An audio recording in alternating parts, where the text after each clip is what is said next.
এবং এই আয়াতের আলোকে আমি আজকে মানুষের ভিতরে যে চারটা রোগ আছে, সেই পাঁচটা রোগ আছে, এই পাঁচটা রোগ নির্ণয়ের একটা ট্রিটমেন্ট দেওয়ার চেষ্টা করব আল্লাহ রসুল সাল্লাল্লাহু আলাইহি ওয়াসাল্লামের হাদিস থেকে। আল্লাহ রসুল সাল্লাল্লাহু আলাইহি ওয়াসাল্লাম বলতেছেন, মানুষের ভিতর থেকে পাঁচ প্রকারের মানুষ খুবই নিকৃষ্ট ধরনের। সব থেকে বেশি নিকৃষ্ট মানুষ হচ্ছেন যে আল্লাহ এবং আল্লাহ রসুলের পথে চলে না, সেই অনুযায়ী কাজকর্ম করে না, এরা তো নিকৃষ্ট। তার ভিতরের থেকে আরো নিকৃষ্ট পর্যায়ের পাঁচটা শ্রেণীর লোক আছে। তার ভিতরের এক নম্বর মানুষ, এটা আমার আপনার ভিতরে প্রত্যেকের ভিতরে এই রোগগুলো আছে। এই রোগ থেকে যদি আমরা মুক্তি না পাই, তাহলে কিয়ামতের ময়দানে একজন নিকৃষ্ট মানুষ হিসেবে আমরা আল্লাহর দরবারে উঠবো। এটা কি আমরা চাই? সেই রোগগুলো কি আমরা জানতে ইচ্ছুক? বলবো। আল্লাহ রসুল সাল্লাল্লাহু আলাইহি ওয়াসাল্লাম বলতেছেন, তার ভিতর এক নম্বর মানুষ, যে সব থেকে নিকৃষ্ট মানুষের মধ্যে এক প্রকার, নাম্বার ওয়ান মানুষ হচ্ছেন দ্বিমুখী স্বভাবের মানুষ, চগলখোর। এর কাছে যায় একটা কয়, ওর কাছে যায় একটা কয়, এর সাথে একটা মিথ্যা কয়, ওর সাথে একটা সত্য কয়, একজনের সঙ্গে আরেকজনের প্যাচ লাগাই দেয়। এই ধরনের লোক তো আমাদের সমাজে নাই, আছে?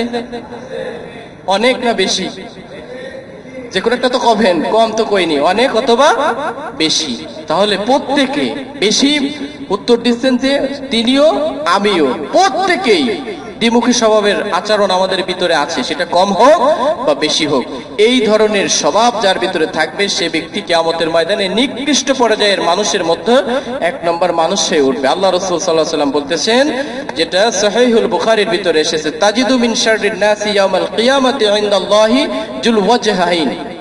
কিয়ামতের ময়দানে মর্যাদার দিক থেকে সব থেকে নিকৃষ্ট মানের পদমর্যাদায় এক প্রকারের মানুষ উঠবে, তারা হচ্ছে দ্বিমুখী স্বভাবের মানুষ। আল্লাযী ইয়াতি হাউলাই বিওয়াজহিন ওয়া হাউলাই বিওয়াজহিন। সে একজনের কাছে যে একটা কথা বলে, আর একজনের কাছে যে ভিন্ন রকম কথা বলে, এই যে একটা দ্বন্দ্ব লাগায় দেয় সমাজে। এই কারণে তো প্রচুর পরিমাণে ঝগড়া, বিবাদ, মারামারি, কেচাল তৈরি হয় কিনা বলেন?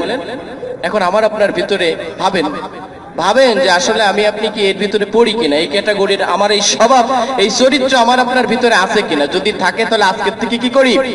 ডিলিট করে দিই। সবাই রাজি আছি তো ইনশাআল্লাহ?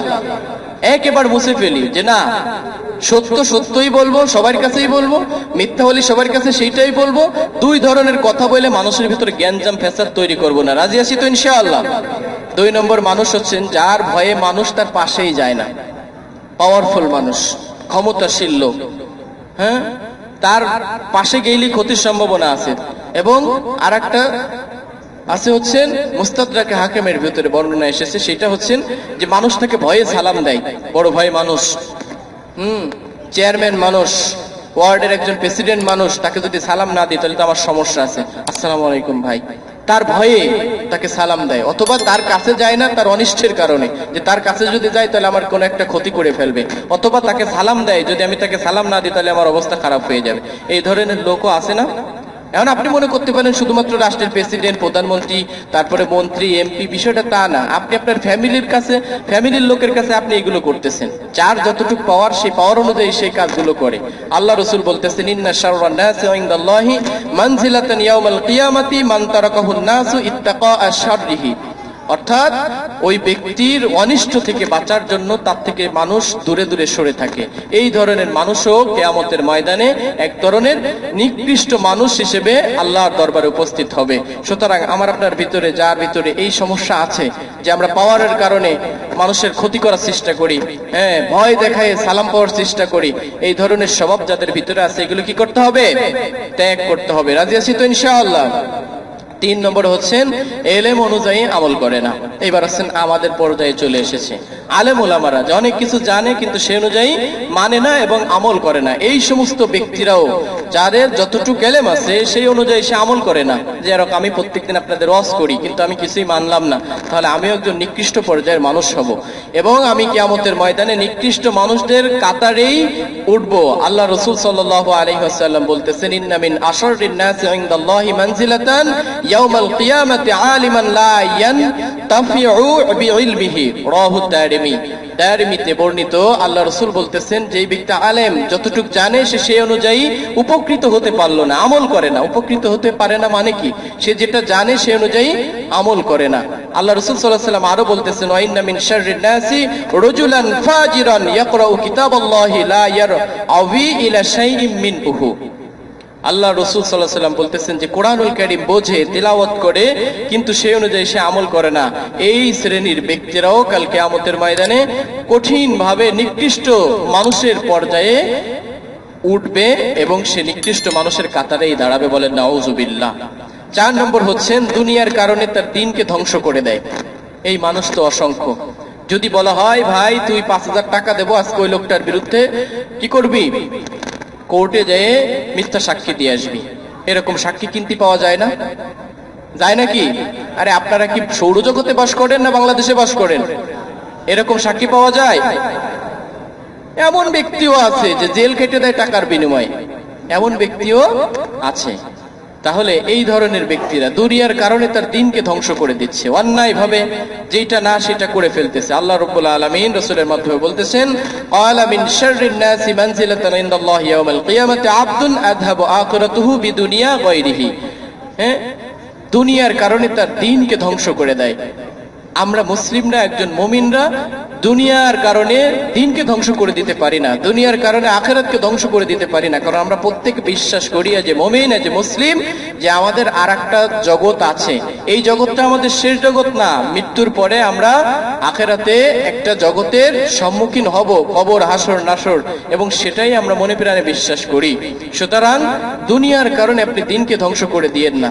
দুনিয়ার স্বার্থ, ছোট্ট স্বার্থ হাসিল করার জন্য, দুনিয়ার এই ছোট্ট স্বার্থকে হাসিল করার জন্য আপনি কি করেন না? আখিরাতকে বরবাদ করে দিয়েন না। যদি এটা করেন তাহলে আপনি কাল কিয়ামতের ময়দানে একজন নিকৃষ্টতম মানুষের কাতারে উঠবেন।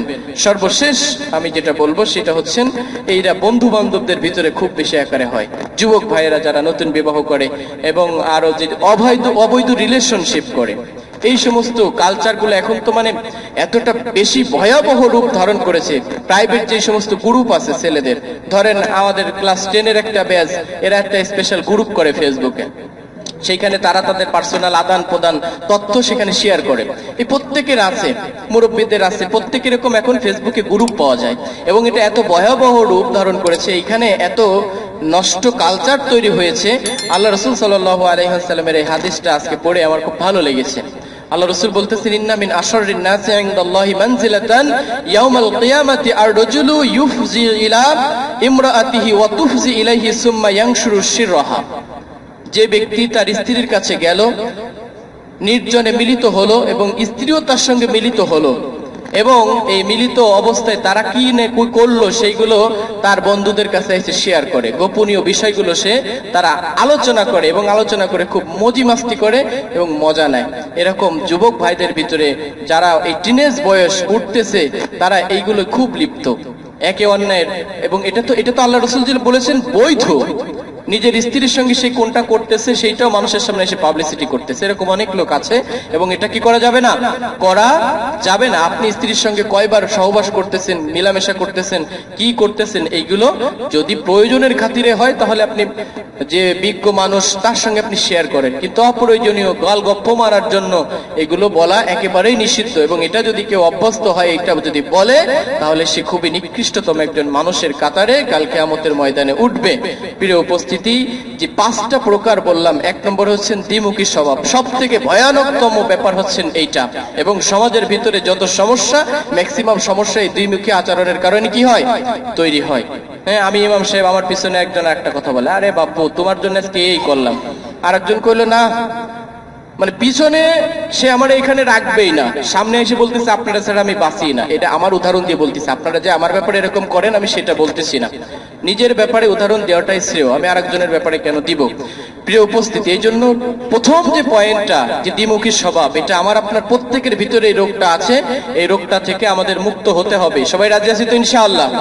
আজকের পর থেকে এই যে দ্বিমুখী স্বভাব আমাদের ভিতরে যাদের আছে, একেবারে 100% পরিত্যাগ করার চেষ্টা করবো। রাজি আছি তো ইনশাআল্লাহ?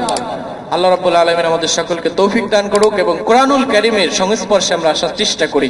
আল্লাহ রাব্বুল আলামিন রাসূলের মাধ্যমে যে আয়াত বলেছেন, ওয়াকালা রাসূল ইয়া রাব্বি ইন্না কওমি ইত্তাখাযু হাযাল কুরআনা মাহজুরা। আল্লাহ রাসূল যে আমাদের নামে মামলা দায়ের করবেন, এই মামলা থেকে আমরা কেউ বেরিয়ে আসার সুযোগ পাবো না। এজন্য কোরআনুল কারীমকে আমাদের কি করি? পাথেয় হিসাবে গ্রহণ করি। শুইতে, খাইতে, উঠতে, বসতে কোরআনের সংস্পর্শে আসি। কোরআন কি বলেছে কোরআন পড়ার চেষ্টা করি এবং সেই অনুযায়ী আমরা আমল করার তৌফিক দিক সকলের রব্বুল আলামিনের কাছে বলি আমিন। সুন্নাত পড়তে বাকি আছে, সুন্নাত পড়ে নিন।